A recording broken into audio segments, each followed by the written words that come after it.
What's going on, guys? JPP Duel here. Hope you guys are enjoying your Wednesday. And for today's matchup, I'm bringing you an Adventure Pranks versus Adegnister with me as the prankster going first.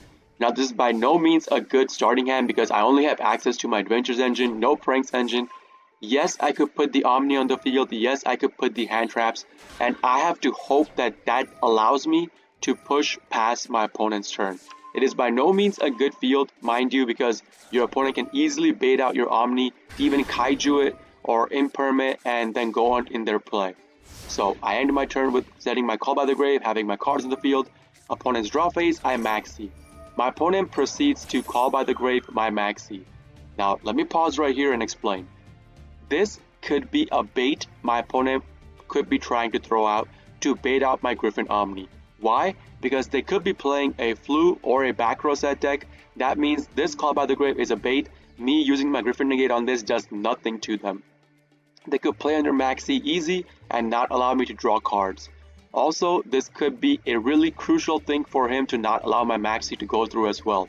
If my opponent is playing a combo deck, that means if I MAXX him and the MAXX goes through, he cannot go into his combo. Otherwise, he will be taking the MAXX challenge and I'll be drawing cards, a ton of cards. So the choice I made was to use my Griffin Omni, hoping that he was playing a combo deck. Now in this meta, people are spamming combo decks, so that's the reason why I did this over not doing it. So my MAXX goes through, and it turns out my opponent was playing Adegnister. So that's a heavy combo deck. That means I'll be drawing a ton of cards if he does go into his combo, which by the looks of it, he was going into it. My opponent took a solid minute and a half. Mind you, on the timer, I counted a solid minute and a half to come to the decision of going into the combo, taking the MAXX challenge. So he starts doing it. And as we all know, the Adegnister deck is really weak to hand traps, same as Prank Kids. So if I draw into Ash or if I draw into a Nib, he's pretty much dead. Unless he has a cross out in his hand, he's pretty much dead afterwards. So he's doing his combo, I'm drawing cards. I have to think, hopefully I draw into my copy of Nibiru. If I draw into Nib and he has no cross out designated to cancel out my Nib, he is dead, his combo's done. And with the amount of cards I draw off of his combo, I will be able to easily OTK him next turn itself. Like just looking at these three cards are enough for me to kill him next turn itself. So I'm drawing my negates, I'm drawing my combo extension pieces, and I know for a fact my opponent is going into the update jammer into the access code combo, because that is basically their OTK combo. He activates the transcode talker, targets the Cypher's Wicket in the graveyard to special it on the field. I use Call by the Grave, banish out the Cypher's Wicket so that way it does not get it on the field. He uses Idle Reborn and continues on with his combo extension. There is the update jammer. So right here I decide to nib him. Now mind you, this is not a good spot to nib your opponent. Usually, when you're playing against Adegnisters, you want to nib them after they commit their Splash Mage to the play. Why do I say that? Because Splash Mage is a way they can make a combo extension happen if you nib them on their play. So right here you guys will see, he went into Link Spider, special out Bururu, goes into Splash Mage, activates the field spell, puts the Earth one on the field, activates Splash Mage, puts the Gachikiri on the field as well. Then goes into access code. So there is his combo extension. Now mind you, this is not gonna kill me because he did not go to the update jammer. He just put the access code on the field through Splash Mage that is gonna be only 4,300 attack, and Gachikiri makes it so that the access code is immune to any card effects until the end of my turn. So I cannot use card destruction effects on it, I cannot use any card effects on it to bounce it or anything.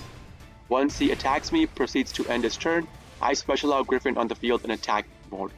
Then just looking at my hand, like this is way more than enough. Like my hand is overkill. Like I have way more stuff in my hand than I need to just kill him this turn itself. So I start going into my combo. Like I have to think that maybe he has hand traps in his hand, right? So I put my token on the field, that way my Griffin Omni is online. Then I start going to my Prank Kids combo. burn him for 5, chain block, and as you guys will see right here, this access code attack will not get affected because it is immune to any card effects this turn because of the Gachakiri in his graveyard activation last turn. So as I'm going through this combo, I'm thinking, how do I want to proceed? How do I want to go into my combo? I know I want to put access code on the field, right? But I need to put another monster on the field because let's say he had a nib in his hand. If he nibs me because I am pushing past 5, yes, I could use crossout designate, but if he has 2 hand traps, that means I will have to use up one of my Omnis on the field, which is my Griffin at that moment, and without the Griffin, I will not have enough damage to kill him outright. So I need to put more bodies on the field in case he has 2 hand traps. So I'm going through my combo, went through Bawa Bark, activated my Roxy's Banished, hoping to draw into a combo extension or something else, negate, did not draw into it. So then I go into Instant Fusion, put Rocket Ride. This way I will have 2 Omnis on the field in the form of Totally Awesome plus my Griffin.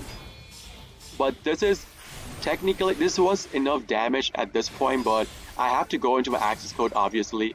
So right here, once I put the Totally Awesome negate on the field, I take away my token.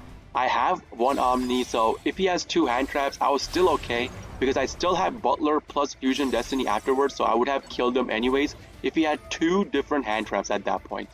So I go into access code, activate Fusion Destiny, put my DPE, then go into battle phase. I'm just trying to cover all my bases. So right here, he did have something that he could have activated.